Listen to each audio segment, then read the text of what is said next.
আসসালামু আলাইকুম রহমতুল্লাহ। কেমন আছেন সবাই? দুনিয়া যে আসলে একটা পরীক্ষার জায়গা, এটা বুঝতে হলে আপনাকে আসতে হবে কয়েকটা জায়গায়। তার মধ্যে অন্যতম হচ্ছে ক্লিনিক অথবা মেডিকেল। তো এখানে মানুষের যা পরিস্থিতি, মানুষের যা অবস্থা, এইসব দেখে আপনি আপনার ইমানকে চাঙ্গা করতে পারে। আলহামদুলিল্লাহ, আপনি কেমন আছেন? তো প্রত্যেকটা মানুষ কোনো না কোনো পরীক্ষায় আছে। এই সব এলাকায় আমি বর্তমানে আছি রংপুর মেডিকেল কলেজ হসপিটালে। আমার বাবা অসুস্থ, সবাই আমার বাবার জন্য দোয়া করবেন। তো এখানে আমি এসে অনেক রোগীকে দেখলাম, অনেক জনের অনেক পরিস্থিতি। তো এখান থেকে আমাদের শিক্ষা নিতে হবে। আল্লাহ কত ভালো রাখছে আমাদের, যে যেই পরিস্থিতিতে থাকি আল্লাহ শুকরিয়া না আদায় করে উপায় নাই। আলহামদুলিল্লাহ। তো দোয়া করবেন। সালামু আলাইকুম।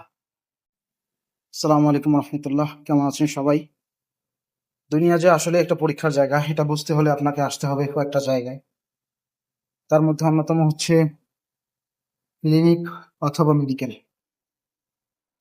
তো এখানে মানুষের যা পরিস্থিতি, মানুষের যা অবস্থা, এইসব দেখে আপনি আপনার ইমানকে চাঙ্গা করতে পারে। আলহামদুলিল্লাহ, আপনি কেমন আছেন? তো প্রত্যেকটা মানুষ কোনো না কোনো পরীক্ষায় আছে। এই সব এলাকায় আমি বর্তমানে আছি রংপুর মেডিকেল কলেজ হসপিটালে। আমার বাবা অসুস্থ, সবাই আমার বাবার জন্য দোয়া করবেন।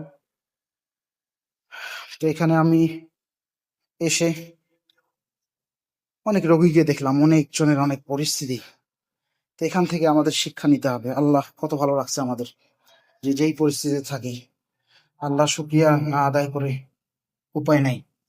আলহামদুলিল্লাহ। তো দোয়া করবেন। সালামু আলাইকুম।